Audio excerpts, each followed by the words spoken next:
బాలు ఇంట్లోకి వచ్చి మీనా మీనా అని చెప్పేసైతే పిలుస్తూ ఉంటాడు. ఇంతలో మీనా వంటగదిలో నుండి బయటకి వస్తూ ఉంటుంది. అది చూడగానే అక్కడ ఉన్న బాలు మాత్రం "ఏంటి వంటగది గాని నీకు రాసి ఇచ్చేసారా ఏంటా?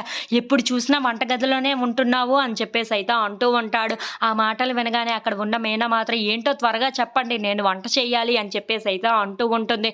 ఇంతలో అక్కడ ఉన్న బాలు మాత్రం "వీళ్ళందరికీ చాలా గట్టిగా బుద్ధి చెప్పాలి. లేదంటే ఇంట్లో పనులన్నీ నువ్వే చేస్తున్నావు. ఏదో ఒకటి చెయ్యాలి" అని చెప్పేసైతే అంటూ ఉంటాడు.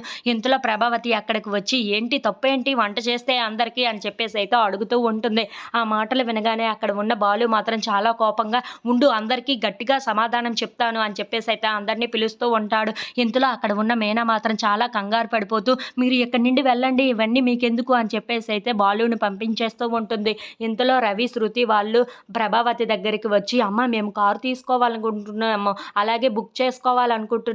ఎలాగైనా సరే మనోజ్ ఉన్న షోరూమ్‌లోనే మేము తీసుకోవాలనుకుంటున్నాం" అని చెప్పేసైతే అంటూ ఉంటాడు. ఆ మాటలు వినగానే అక్కడ ఉన్న ప్రభావతి అయితే చాలా సంతోషిస్తూ ఉంటుంది. ఇంతలో అక్కడ ఉన్న రవి మాత్రం "ఆ! అవునమ్మా ఇప్పుడే షోరూమ్‌కి అక్కడికి వెళ్ళి మేము అక్కడే మనోజ్ ఉన్న దగ్గరే తీసుకుంటామని" చెప్పేసైతే అంటూ ఉంటాడు.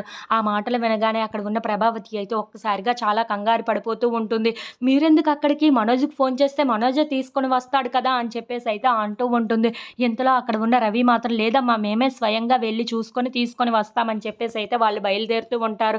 ఇంతలో మనోజ్‌కి ప్రభావతి ఫోన్ చేస్తూ ఉంటుంది. అది చూడగానే అక్కడ ఉన్న మనోజ్ మాత్రం ఫోన్ కట్ చేసేస్తూ తన ఫ్రెండ్‌తో మాట్లాడుకుంటూ ఉంటాడు. అది చూసిన ప్రభావతి మాత్రం "ఏంట్రా వీడు ఫోన్ లిఫ్ట్ చేయటం లేదు. ఇప్పుడు ఎలా వీడిని నిజం ఏదో బయట పడిపోతుంది కదా! వీడిని ఎలా కాపాడాలి" అని చెప్పేసైతే చాలా టెన్షన్ పడిపోతూ ఉంటుంది. If you like this video please like, share and subscribe friends.